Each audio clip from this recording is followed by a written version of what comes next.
Hey there guys! Okay, welcome to part 2 of the Apple IIc monitor series. So in part 1, I unboxed the monitor, I tested it, it was working, needs a little bit of a tune-up, but then I took it apart and took it completely apart. As you see, it's splayed out here. And next up is going to be Retrobrite. Okay, let's take a look handheld here. So everything is washed, clean. I used Magic Eraser. It's ready to go for tomorrow. I'm going to be using the clear stuff in these two plastic totes so I can stack everything in there and put it out in the sun. I did a couple things. I removed the Apple logo.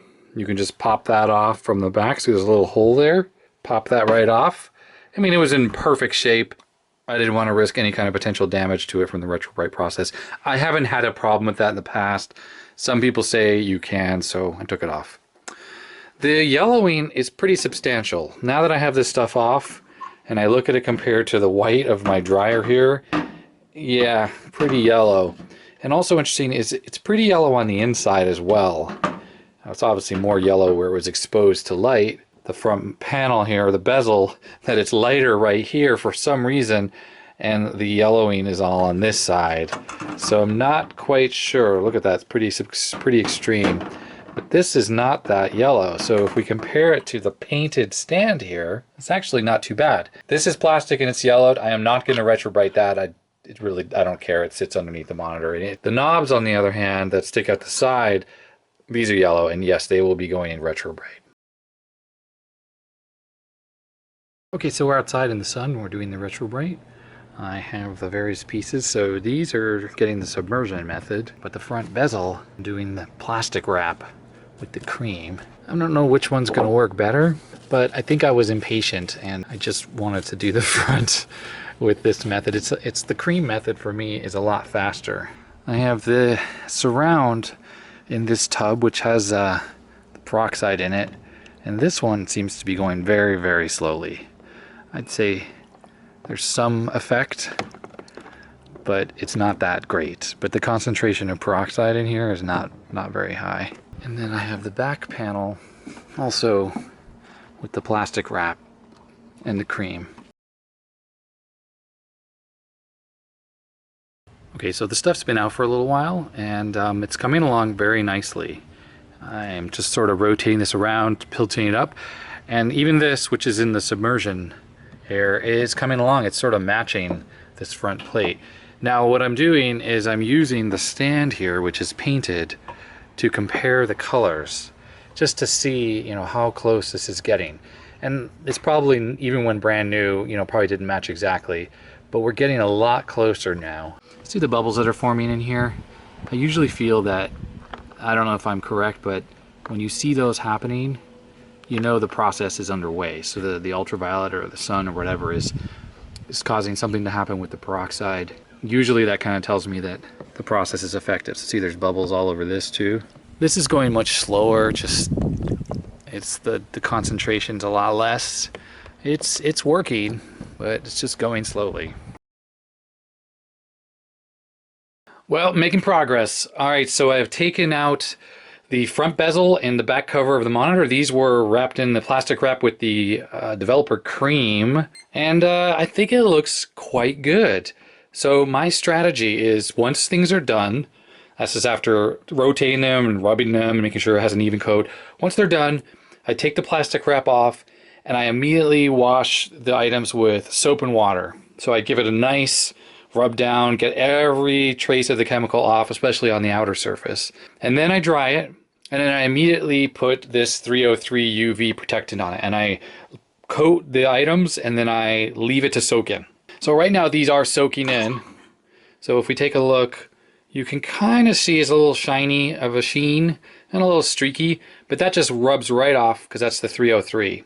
Now from a color perspective, we can compare this to the tilt stand, and I'd say that it's a pretty darn good match. Maybe there's a little bit of yellowing in the plastic. I mean, I don't expect it to be perfect, but certainly it's quite close. It's very creamy, but not yellow.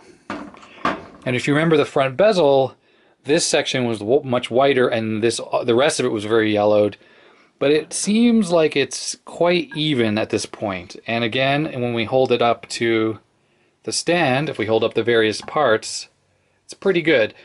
There might be the ever subtlest yellowing that's a bit more over here than the white part, but overall it's pretty darned good. Now we can compare it to this Apple Extended Keyboard 2, which I just retrobrited as well, but it just shows the stark difference between the later platinum color that was introduced with the Mac SE and then was carried over to the Apple IIgs compared to this 1984 cream color that the 2C used. And someone can tell me in the comment section below, was this color used on any other computers that Apple made? I think the 2C Plus went to the platinum, and I think the ImageWriter 2 printer used this lighter plastic, at least the earlier ones. Yeah, so I'm pretty pleased. I'm going to let this soak in some more, maybe put another coat of the 303 on. I feel that hopefully that will eliminate any possibility of streaking in this plastic, but you know, I don't think anyone's really figured out what exactly causes some plastics to streak and some to not. I've had streaks happen, but I've also had no streaks happen. Okay, everything's out of the Retrobrite. The case, like this part with the handle, was the last part to come out. I had it in submersion, just the concentration was less, so that sat in there quite a while. There's probably a little bit more de-yellowing it can do. So this top piece here was in on its own, and that's maybe ever so slightly more creamy color. But you can just kind of see the difference between this color, which is not exposed to UV, and this. There's just the ever so slightest difference. But to not leave it in too long and risk streaking or damage to the plastic, I took it out now. This looks pretty good. I've sort of roughly assembled those parts. The monitor is sort of assembled back into the chassis there.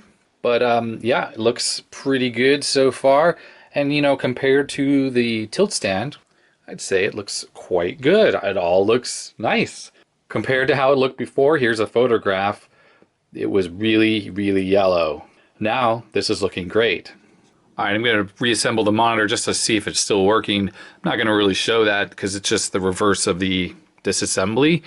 Okay, so the monitor's back together. I think enough for it to be turned on. Sounds like it started. I heard the high voltage power up. Alright, so it's working as well as it was before, which is good. Now, one of the things we can notice if you look at this is you can see there's a little bit of a geometry issue. Not only is the picture shrunk too much, like I talked about in the last video, so I'm going to try to expand that.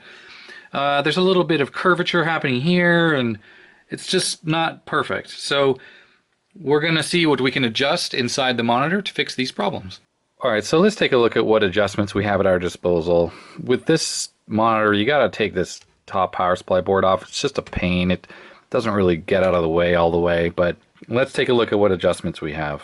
So on the power supply board itself, we have this adjustment right here, which is the B+. It's the overall voltage of the whole monitor. Don't adjust that. I'm not going to touch that. Now looking straight down past the neck board here, this is part of the neck board, this little heatsink. Right down there, it's very hard to see because it's dark. That's the V linearity control. There's another control down there, and it's called sub hold. So that's more to do with the vertical hold, and it's just a kind of an additional control. If the back potentiometer doesn't give you enough, you turn that one. But I don't need to adjust that because there's no problems. Some flybacks have a focus and a screen control right on them. There's no control that I see on this monitor. There's nothing on this flyback at all. There's just this one black potentiometer here. I have the screwdriver just touching it. That is the focus control for this monitor, and you can access that from the back. It doesn't stick through the back of the case, but it is adjustable. This wire here with the blue and the red, this is the horizontal deflection cable. This is what goes to the yoke here, this big coil, and it's what drives the horizontal deflection. Now normally there's an adjustable choke down here. I have my screwdriver here touching an inductor, which is part of what the circuit that controls the width, but this is a non-adjustable one. Looking in the schematics, it looks like it should have an adjustable choke for the width and also another adjustable choke for horizontal linearity, but this monitor doesn't appear to have either, at least not on the main board. So right here are the blue and red wire that run the horizontal deflection. It comes from that connector down there. It kind of loops around and it connects to these posts. Now, instead of going directly into the deflection coil, it actually goes into this inductor here, and then it goes into the coil. And looking at this, it's not labeled, but this definitely looks like an adjustable inductor to me. So I am theorizing that turning this, looks like it has an Allen key opening inside there, will adjust the width of the screen, which is what we need to do because it's really out of whack. Next is you see these little magnets here. There's a whole bunch all the way around the yoke here. I think these are what controls some of the geometry issues in the corners of the screens. And I think we can break the glue that's on there and just twist these a little bit. And that'll probably have some effect of the corner geometry. So that'll be an experiment to see. So that's it for the adjustments on this screen. So let me find the right tools to adjust some of these things here, and I'll get this thing powered back up again and we'll twiddle with them and we'll see what happens on camera. Okay, so this is the Allen key that I'm going to use to adjust this. Now, this is a metal Allen key, and you never want to adjust these while this is energized with a metal Allen key. So I'm going to turn off the monitor to adjust the width coil, and then I will turn it back on, see how it goes. Also, I broke free some of these magnets here, so see they lift right off now. I was sort of stupid and I didn't take a picture of how these were oriented before I did that. So I have this one and this one here broken free. We're going to fiddle with these and just see how that affects the overall picture. Okay, I'm ready to go. Let's turn this on. We should see the crosshatch pattern. Okay, so let me turn one of these magnets here first. Actually, I just removed it all together and it actually straightened the top of the screen. That's interesting. But what I'm going to do first is I'm going to adjust the width first before I start fiddling with these controls. Okay, I turned it several turns. Okay, it actually looks narrower now, so that is doing something. So I'm going to turn it the other way and we're going to try to get the picture where at least these lines are off the edge of the screen. Okay, I'm going to say that is looking better already. Now to center the screen, there are two adjustment rings on the yoke. I forgot to show them earlier. They're glued together, and on a color monitor, those adjust convergence. But this has no convergence because it's black and white. So we just turn those, and that will actually move this entire picture left and right. So I need to break it free first. These are the two centering rings here, so you can turn these to adjust the centering and also seems to raise and lower the picture a little bit. There are two of them, and there are little tabs. There's one of the tabs here and the other one is sort of on the underside. So you turn them as a unit together or you turn them apart from each other to make an effect on the screen. Okay, so there's a little bit of glue on those two centering rings and you just have to move them and that breaks the glue, so now I can freely turn them. So let me adjust it. Let me move the picture towards me so I can see the edge of the test pattern on that side.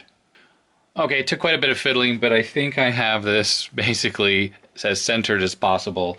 There are two little notches on the centering rings and you move them and they can move together or you can move them apart, and that sort of affects the overall picture. So you just have to kind of fiddle with those until you get it centered. Now I have the picture shrunk down a little bit so I can just see the test pattern going off the edge there, and I can see the test pattern going off the edge there. If we switch to color bars, same thing. I can see the edge of the color bars on both sides. So I know I'm basically centered now, and I'm just going to widen the picture a good amount to give it some overscan, and that will make the Apple II picture a little wider. Okay, so now I'm happy with the width. I'm fiddling with the geometry. So I found that the top magnet affects kind of like this area, and then there's a magnet that's on this side of the yoke, and that does affect the corner. Now, interesting is the top one was just weird, and I took the magnet off and actually looked better. But then I found that if I took that magnet that was on the top and I stuck it over on this side, it gives me much better control. So watch the lines here as I fiddle with this magnet. See this? If I turn it one way, it actually pulls the corner that way, and I turn it the other way, and it pushes it in. So I think there's one of them was green painted and the other one was sort of a gray color, and the green one appears to be stronger.